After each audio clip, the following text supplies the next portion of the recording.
So now on the show, I want to talk about one of my favorite films that I've seen so far this year. Now, this film actually really, really surprised me because I do enjoy coming-of-age films, but I have to admit, I didn't know anything about mod culture. A kind of culture that happened in the UK in the kind of 60s, 70s, and 80s, where these guys used to basically ride around on motor scooters. They became known as the mods, and they were kind of frowned upon. They were kind of rough, and they kind of had almost a gang rivalry with this other group called the Rockers, and of course a lot of other people as well. Now, mod culture kind of settled around Brighton and Brighton Beach in the UK. This film that has brilliantly been put together by director-writer Chris Green follows a young boy called John, played by Patrick McNamee, who doesn't know much about his father. His father kind of took off when he was younger. His mother hasn't told him all that much about his father. When his father passes away and he gets his father's ashes, he decides that because his father was a mod, he wants to take his father's scooter and ride to Brighton, where he will leave his father's ashes. Now, he finds his mother doesn't want him to do it, so he has to go against her wishes. He also finds out there's a little bit of a mystery about his dad as well. His dad did something that caused his family to hate him, and he doesn't know what that is. So he actually sets off to try and find, first of all, some of his dad's friends, which includes Sonia, played by Patsy Kensit. And it's while he's there that he meets their daughter, Nikki, played by Sasha Parkinson. And she decides that she wants to go on this journey with him. Now, John's a little bit of an awkward guy.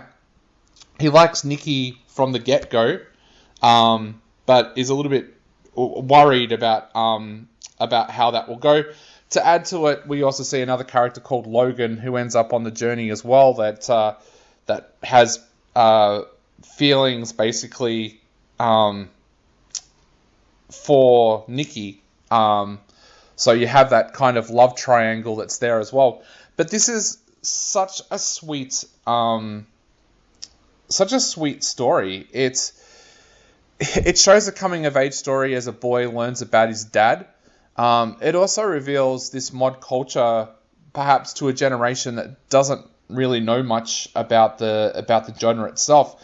Not only do you learn a little bit about it, it also has this amazing soundtrack from artists that were very big in the mod culture. People like Paul Weller, The Jam, The Style Council, Secret Affair, The Chords. So it's got this amazing soundtrack.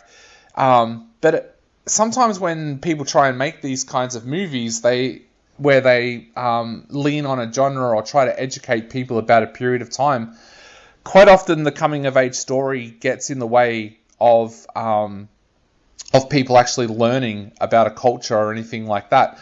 And I think the films that have worked in the past when they've tried to do this are Almost Famous, of course, which I think told that rock story of the 1970s so well. I also have to think that a television show, that 70s show, did it quite well as well, where there was the coming of age element for all of the characters, but it also captured that time period really well. I think that's what happens here with The Pebble and the Boy. The filmmaker makes sure that this film celebrates mod culture. It educates you about mod culture, but it's also got a storyline in there that holds your interest. You care about this guy. You want to see him discover what's happened with his dad. I learnt so much about mod culture watching this film. I've gone and actually downloaded a Spotify playlist of mod songs just because I've wanted to really engulf myself kind of in that culture since I've watched this film. This is an absolutely beautiful story. If you love coming of age films, definitely go and check out The Pebble and the Boy. I'm giving it 4 out of 5. It's coming to VOD on November 16th. So as Molly Meldrum would say, do yourself a favor and go and watch this film.